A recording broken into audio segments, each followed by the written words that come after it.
Hey everyone, and welcome back to my channel. In case you are new here, hello and welcome. My name is Marissa and I'm a pharmacist and health coach, and I make videos all about gut health and recipes and different wellness tips. And in today's video, I thought it would be really fun to share a couple easy and healthier and minimal cleanup weeknight dinners that I make during the week when I don't have as much time just from working or just taking care of other things in my life. So anyways, I thought I would share this with you because I know it's real easy on the weekend to meal prep and spend more time cooking and shopping for food and all that stuff. But during the week, sometimes we're stressed for time, and it can be really easy to just, instead order food from a restaurant or go to a drive-through fast food restaurant, or even just get a frozen food meal, or microwave it or whatever it is. So anyways, I wanted to share a couple of the meals that I make when I don't have much time, and but they're definitely on the more healthier side. They're not the healthiest things ever. I do take a couple shortcuts here and there, but I try my best, and that's all we can do at the end of the day. So anyways, I wanted to share these ideas with you, and let's go ahead and get started. But before I do, don't forget to subscribe to my channel if you haven't already, and give this video a big thumbs up, and let's go ahead and get started with tonight's meal. Okay, so for tonight, I was actually thinking about making some beef tacos. So I'm going to obviously need some ground beef. This is grass-fed beef that I get from a local meat market that's near me. And then I picked this up. It's like a 3-pepper and onion blend, and I get it obviously from Kroger. And it's just nice because it saves me time with not having to chop a bunch of things. But I just wanted to share that it just has onions, green bell peppers, red bell peppers, and yellow bell peppers. And there's no added ingredients, which is important to me. So we're good. We're gonna season it ourselves, so I don't need them to add seasoning. And then for the seasoning, we're gonna use a little bit of cumin. We're gonna use some dried oregano. We're gonna use paprika, onion powder, garlic powder, and chili powder. I don't like to buy the pre-prepared seasonings in the little packets because they usually have a bunch of sodium and ingredients that I just don't want to include. So I just have all these spices here, and it's just easy for me to kind of just put it together. So anyways, I'm going to use a tablespoon of the chili powder, and then I'm going to use a half a teaspoon of everything else. And I basically just, if you want to know how to figure out how to make a taco seasoning or a chili seasoning, then I usually just go to Google, and I can find one pretty easily. So anyways, and then of course we're going to add salt and pepper, which I don't have right here, but I'll get it. And I have some garlic. I did not have any of the pre-minced or chopped garlic, so I just minced this up real quick. But if you do not want to mince up or chop up some garlic, then just go ahead and you can buy the garlic already chopped or whatever in a big jar, and you can use it for all your recipes, so you don't have to deal with it. So anyways, this is what we have going on here. So let's go ahead and start cooking it.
So now that the taco mix is pretty much just finishing up cooking, once you get everything combined in the pan, maybe just cook it for 5 or 10 minutes. You just want all the flavors to blend together, and then you're pretty much done. But we cooked the meat pretty well before we even added the spices or the tomato sauce.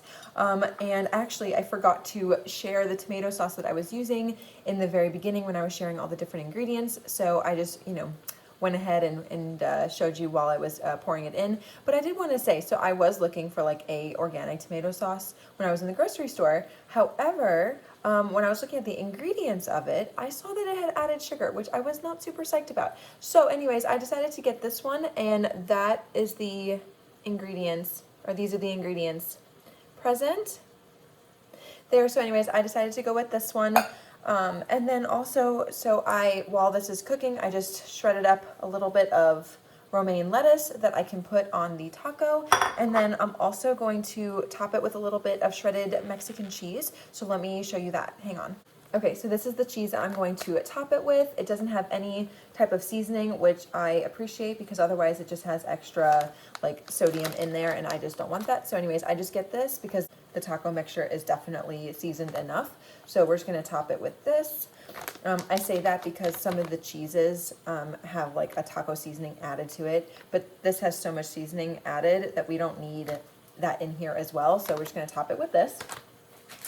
And then I love like hard shell tacos. However, every time I buy them, they always seem stale, which is not something that I enjoy. So if I'm going to have like a hard shell taco, so instead I will use something like this. I just like the flavor and it doesn't seem to irritate my stomach or anything like that.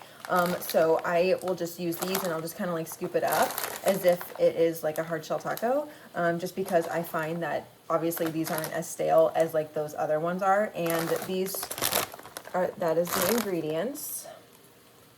So they're not terrible and they taste pretty good. So anyways, I got that. But today I wanted a soft shell taco and I wanted to share the wraps that I'm using. Because a lot of times when we buy wraps, they have the longest ingredient list and just filled with like chemicals and stuff that I just don't feel comfortable with. So anyways, this is what I typically buy. I know that there are healthier options than this out there, but they're so expensive and not readily available at the grocery stores that I typically go to, or at least I can't find them when I go. But anyway, so I typically will buy these Mission organic whole wheat ones right here. And the ingredients aren't terrible, which I'll show you right now. But I actually had this, but I only had one left. So when I went to the grocery store to prepare for this video and also for, you know, my week of meals here, I couldn't find them. They were sold out of the whole wheat. So I ended up just getting these, which I guess like are just some regular organic wheat flour in here instead of whole wheat flour. But, you know, I try my best and we kind of just go with what we can find. So anyways, I got these and we're going to use this to help make the taco today. So I'm gonna go ahead and assemble everything now, and then we're gonna have dinner.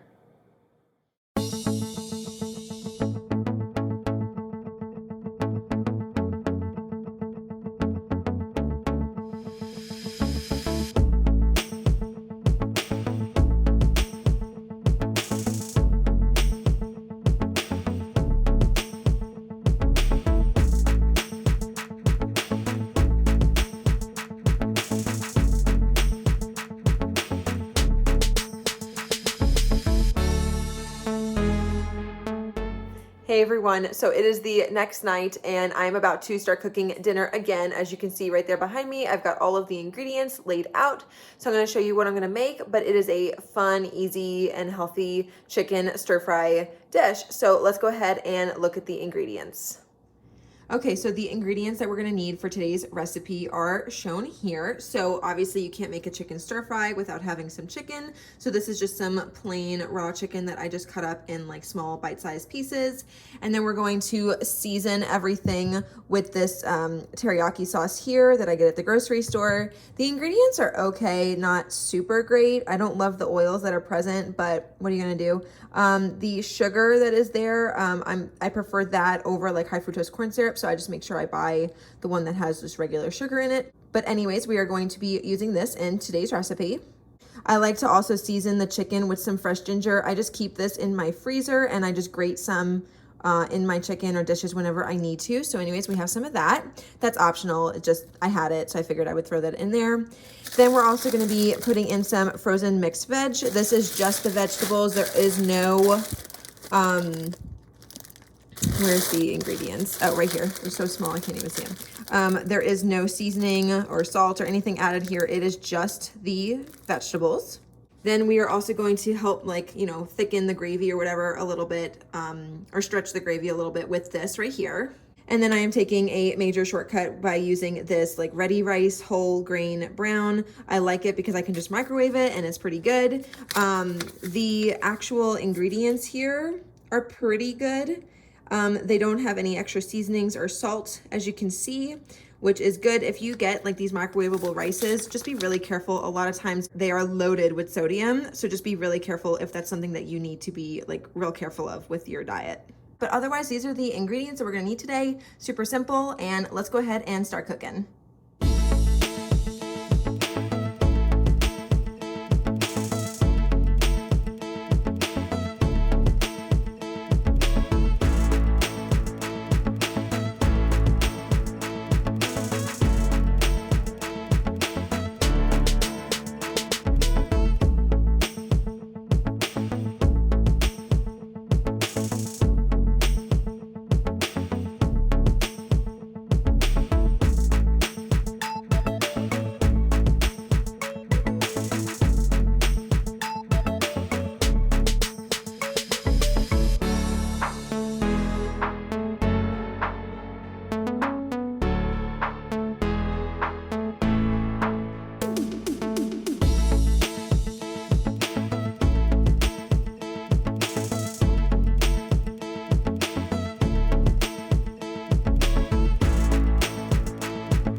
Hey you guys, so it is night 3 and I am just about to prep dinner, and let me show you what you are going to need. What I'm going to be doing is just taking like a cookie sheet and doing like a 1-sheet pan dinner. I think that those are what those are called. So anyways, we are going to be making a salmon, like roasted veg kind of sheet pan dinner tonight. So I'm using this salmon here. It's like a wild caught salmon. It was frozen and I found it at Kroger. I think I showed it in my grocery haul video. So I'm going to be trying this out tonight. So I'm excited for that. And when you open the packages, they're like individually wrapped, and these are like, you know, 2 relatively like equal sized pieces, but they did have in here like a larger piece. Let me just show you. So yeah, you can kind of pick and choose depending on how hungry you are and like how many people you're feeding and like leftovers you want and all that fun stuff. So anyways, we got that. And then I'm going to like roast some potatoes. So I got some of these like gold like little potatoes because I want everything to be able to cook like on one pan and, you know, have similar timing. So I don't want to make like something super big that is just gonna take, you know, then my cooking time is gonna all be off. So anyways, I'm just gonna cut those pretty small so that they will cook along with the salmon at like a similar time. Another reason why I am using these potatoes today is because I can control the ingredients. If you are looking for like frozen potatoes or something, they usually have like seasoning on it. And if you turn the bag around, usually you'll see like a paragraph of ingredients in there. And personally, I just don't like that and I don't recommend it. So anyways, we're just gonna be using these today. And then I'm also just going to roast some broccoli. I just had this in my refrigerator, so I didn't feel the need to go and like buy some frozen broccoli. But if you do not want to chop, then if you go to your grocery store, you can always find like frozen broccoli already chopped, or I think in like the produce section where you have like the fresh broccoli and all that stuff, sometimes they have like it already pre-chopped for you, so you can just buy that. It is a little bit more money, but if you don't want to chop, then it's a great option. So anyways, so that's pretty much it. And then we are going to drizzle avocado oil on it, and then spices for everything. I'm going to use garlic powder, onion powder, and some thyme, dried thyme, and then of course, you know, salt and pepper. So there we go. And then for the salmon, just like the seasoning on top. I love using breadcrumbs, but they don't necessarily always have like the healthiest ingredient list. And so I'm trying something new today. So I thought it would be fun I'm gonna try 2 different ways just to see like which one I like better. But on one of them, I'm going to put a slice of lemon right on top, and then put some like garlic powder, onion powder right on top of that. And then the other one, I thought it would be fun to try some barbecue sauce. So this is the barbecue sauce that I have. Those are the ingredients listed. Again, it just has plain sugar and it does not have high fructose corn syrup, as you can see on the big label right there. So anyways, I'm going to try both ways and see which one I like better or if they're good. So anyways, I'll let you know at the end, but let's just go ahead and start getting this dinner going.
Okay, so I got everything on the baking sheet. So obviously we have the broccoli. I just put garlic powder and onion powder and a little avocado oil on that one. I don't like to salt my broccoli. I don't know, but I just don't prefer it. And then for the potatoes, there's salt, pepper, onion powder, garlic powder, and dried thyme.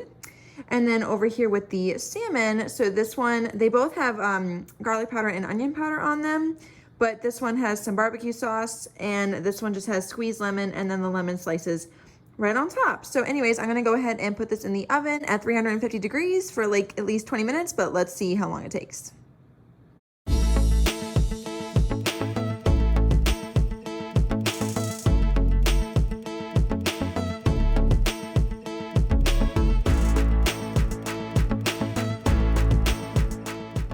Alrighty, you guys, so everything is done and plated, and I'm gonna go ahead and enjoy dinner now. But before I do, I just wanted to let you all know what I thought of like the barbecue sauce on the salmon, and I tasted it and it was so good. So I definitely recommend trying that. The lemon one was good too, but definitely it has like a cleaner taste, and the barbecue sauce definitely gives some good flavor to the salmon. So anyways, I just wanted to let you all know that, and it took about like 30 to 35 minutes for me to cook this in the oven. Just make sure that if you are using potatoes like I did, to make sure you like thinly cut them so that, you know, they don't take super long to cook, or you can like pre-cook them like in the microwave prior to like roasting them or whatever. But anyways, as long as you like cut them pretty thin, you should be good to go. You can even like raise the temperature of the oven from 350 to 375. So really just depends on, you know, your oven and, you know, how you cut your potatoes and all of that stuff on like, you know, the cooking time. So just, you know, watch it and then maybe flip it halfway through and just make sure everything is getting browned on each side. So anyways, I hope that you all enjoyed this video and enjoy these dinners. These are, you know, 3 of my like fun, healthy and easy minimal cleanup healthy or healthier dinners that I make when I just don't have a lot of time to do a lot of cooking. So it's definitely healthier than going out to eat at like a fast food drive-through or a restaurant, and definitely a lot cheaper too. So anyways, I hope that y'all enjoyed these meals and this video. And don't forget to subscribe to my channel if you haven't already, and give this video a big thumbs up, and I'll see you in the next one. Bye.